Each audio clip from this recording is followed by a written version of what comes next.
Ladies and gentlemen, no gadgets today. We are back.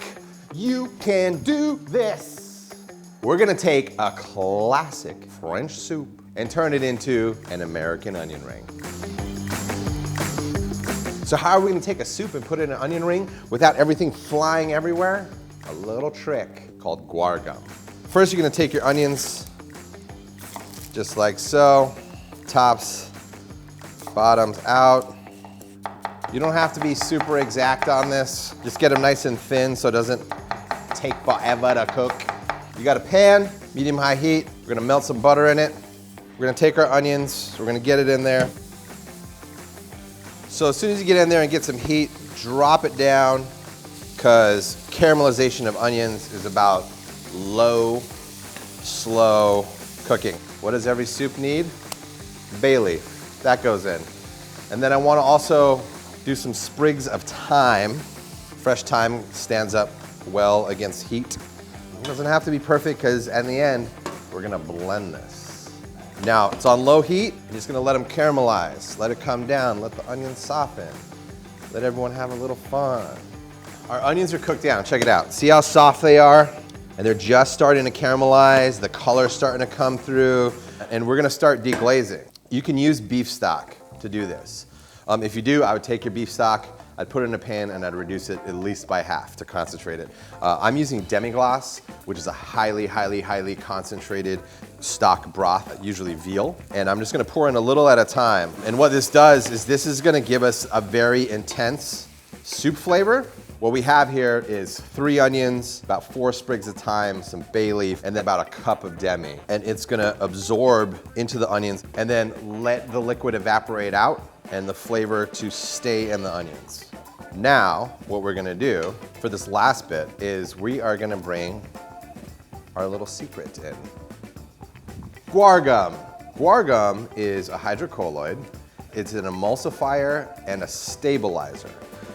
Before you go run into the hills and being like, oh my God, chemicals, this is what you find in like organic almond milk at Whole Foods. And like a cornstarch, it's a super absorber, but it absorbs like 10 times the amount of liquid as cornstarch. Why are we doing that? Because if we took this as is and blended it and threw it in a fryer, what we would have is something that when it came back to temperature, it would just completely fall apart.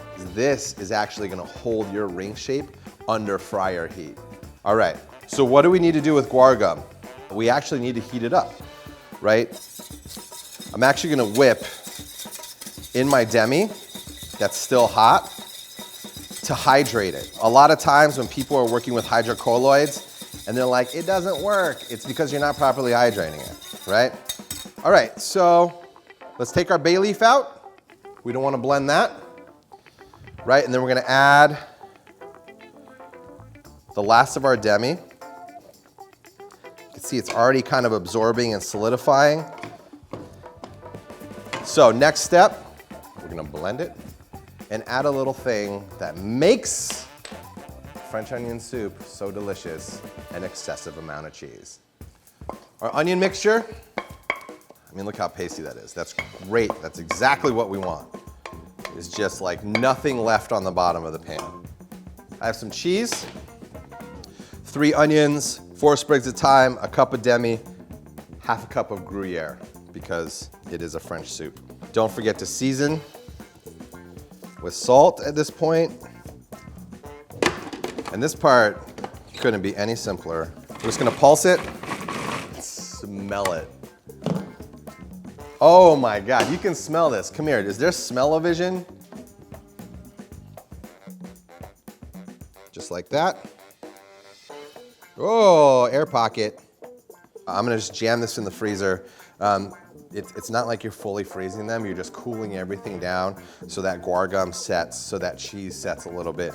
All those things, like the stabilizer, the thickener, and the cheese, are gonna help it really like hold its form when we're gonna bread it and fry it. Those are in the freezer until they're set. You want it a little bit frozen, maybe even all the way frozen, because as you take it out, it's gonna soften a little bit. It'll be malleable, but it's gonna be easier to work with when it's frozen. All right, so let's build the batter for these. We're gonna do a batter and then a toss in breadcrumb. The batter is gonna help encase the interior as it gets soft, and the breadcrumb is gonna give you that classic crunchity-dunchity on the outside. That's a real word, crunchity-dunchity. Look it up. 1 1/4 cup flour, salt, got some baking powder, not soda. Mixing dry ingredients together.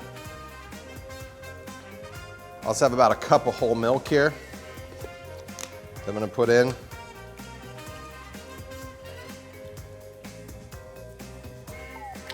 An egg. And you can play with it too, like, I mean, this is not steadfast, you know? Just like that.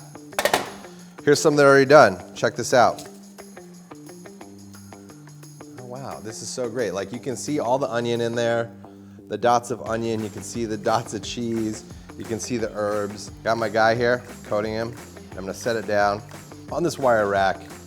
Not necessarily the most needed process, but it kind of like lets a little of the excess drip off. Seasoned breadcrumbs. How do you make seasoned breadcrumbs? You get plain breadcrumbs and add salt.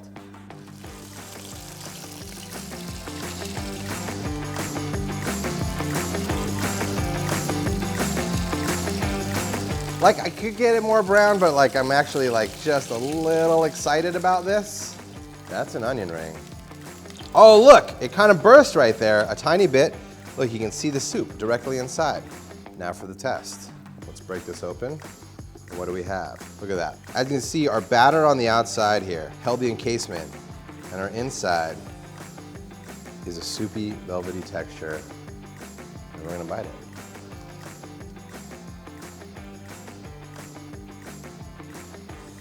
Right there. French onion soup and an onion ring with a little help from our friend, Guarga.